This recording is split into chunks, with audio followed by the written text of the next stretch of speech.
O sea, si uno analiza un poco el tema de la oficina, hoy día son plantas libres de trabajo, y que la primera respuesta sería esa, confinarse en cubículos de trabajo y pensar que los lugares de encuentro van a ser las salas de reuniones. Pero yo creo que a partir de lo que ha pasado también, que tiene que ver con el teletrabajo, va a cambiar un poco eso, porque finalmente nos pasó a nosotros, que estamos evaluando si va a ser necesario volver a la oficina todos los días o se va a flexibilizar el modo de trabajo. Finalmente, quizás uno va a poder separar la semana en dos partes, una parte en la oficina y otra parte mediante teletrabajo. Entonces, en las plantas libres más grandes, y claramente la oficina de nosotros no es una gran planta libre, pero en las plantas libres más grandes puede que ocurra un poco lo mismo, se va a flexibilizar, porque como se requiere más espacio, o sea, menor cantidad de gente en el mismo espacio que había antes, gran parte de las personas va a tener que estar habiendo una flexibilidad de gente trabajando en las casas y otras personas trabajando en la oficina. Uno tendería como reacción a pensar con la pandemia que efectivamente la arquitectura va a cambiar radicalmente. Conversábamos con Tonio que al revés, creo que esto demuestra que no solo el modo de trabajar es el que va modificando o adecuando los espacios, sino que las pandemias también. No sabemos qué pandemias más van a venir. Por lo tanto, si tú no haces una planta libre, tú no tienes libertad después, al revés, de acoger futuras maneras de trabajar producto de lo que sea, de la pandemia, del trabajo más libre. En ese sentido hablábamos y sobre todo en la arquitectura habitacional, en los principios del movimiento moderno, ¿no es cierto?, que tenían que ver con justamente pandemias, infecciones o mal manera de vivir en las ciudades, se produce no solo por una choreza arquitectónica, sino que los principios básicos de la planta libre tenían que ver con la ventilación, la iluminación, cuestiones que en la ciudad del 19 no existían, y estaba la tuberculosis y todas estas enfermedades. Entonces, creo yo, la planta libre es la que mejor ofrece la posibilidad de adecuarse, no solo a la manera de trabajar, sino que a eventos como estos, y también a los cambios de destino. Si uno rigidiza, es contraproducente.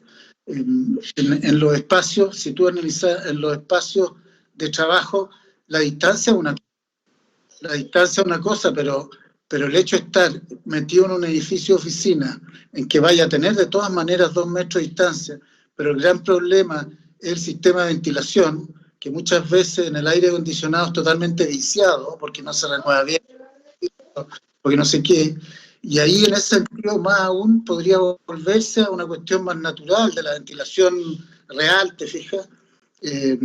Tal vez en las reuniones donde uno está más cerca se pueda cambiar un poco el tipo de espacio, a lo mejor el telereunión, estando dentro del mismo edificio, se va a usar más, no sé. Yo no lo veo tan radical en los pocos. De hecho, los colegios, entre comillas, son plantas libres, las salas. Y como dice Toño, yo creo que eso puede resolver el trabajo mixto, digamos, puede resolver toda la distancia.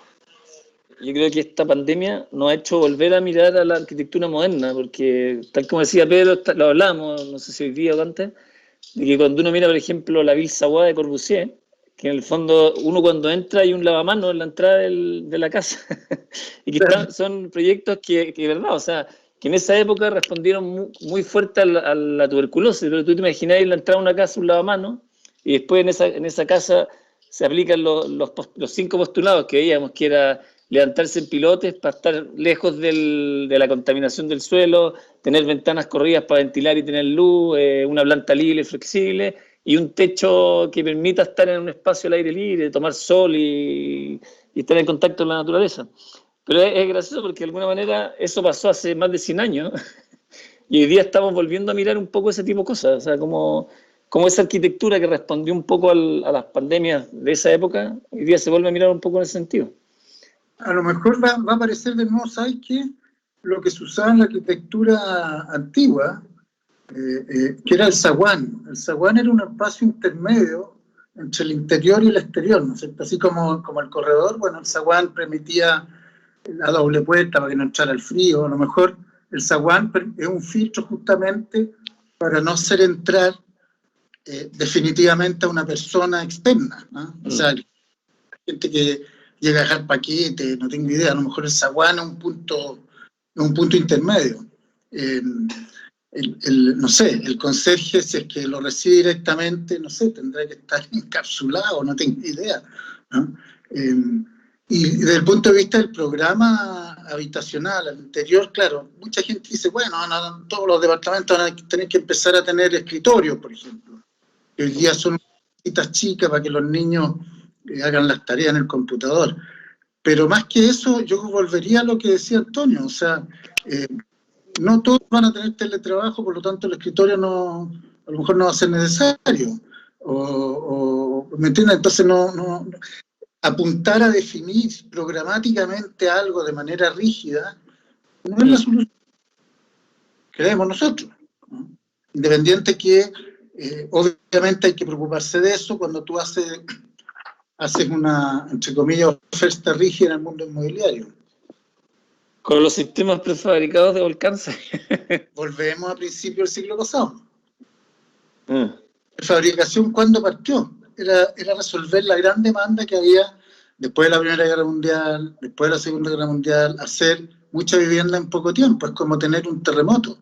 Aquí es al revés, aquí es lo que decías tú, minimizar los tiempos de construcción, que aparte de generar un contacto permanente entre la gente, es súper caro. Es súper caro. Eso, hoy día la construcción lo que pelea es el tiempo de los gastos generales, ¿no es cierto? Que es un gasto fijo por mes muy grande, ¿no? Entonces, por ejemplo, en un edificio, tratar de hacer lo menos subterráneo posible incide enormemente en los costos. Y si esto lo une al fenómeno de la pandemia, obviamente que hay que usar el sistema Volcán. Y eso es lo bueno de estas crisis, ¿eh? Como decía Pedro, el terremoto, las pandemias, finalmente generan esta posibilidad de volver a ser más eficiente, o sea, volver a repensar la prefabricación y una serie de sistemas que permiten hacer que las cosas sean más eficientes, porque a veces cuando no estamos en esta época, la gente o sea, no... Encuentro, finalmente todas estas crisis son una manera de volver a la línea de la economía, de la eficiencia y todo ese tipo de cosas. Pensando más en el espacio colectivo que el privado, una manera también es de, entre comillas, sumar todos esos criterios que a lo mejor no aportan 1 o 2 horas al día a la casa. Pensar espacios comunes con, entre comillas, mayor sentido en los edificios. O sea, estoy pensando en el work, o sea, yo estoy con el teléfono aquí, me puedo parar y trabajo, no sé, por lo menos 3 horas al día con el teléfono solamente, independiente que tenga 2 pantallas aquí. Entonces, hay algo ahí tampoco de rigidizar, ¿eh? Creo yo. Hay mucho, ¿sabes qué? Hay mucho, está bien, somos arquitectos y todo lo demás y tenemos una cierta decisión que plantear o que tomar en relación a los espacios, pero los espacios son usados por convención, por norma, por ganas, pero hay mucho de ¿cómo decirlo?, de sistema de organización, de mensaje que te da una autoridad para usar una ciudad de una determinada manera, de un sistema político que acoja diversidades, etcétera. Entonces, hay algo ahí súper importante que tiene que ver cómo se une esta idea de organizar la vida de la gente, en el buen sentido de la palabra, no pensando en dictadura ni nada de eso, cómo organizarla para que las cuestiones funcionen bien. Y eso significan políticas públicas y ese tipo de cuestiones que cuestan, ¿no? O sea, el espacio por sí solo y menos individual, claro, le va a resolver a alguien a lo mejor, pero sale a la calle y se va a encontrar con el mismo problema.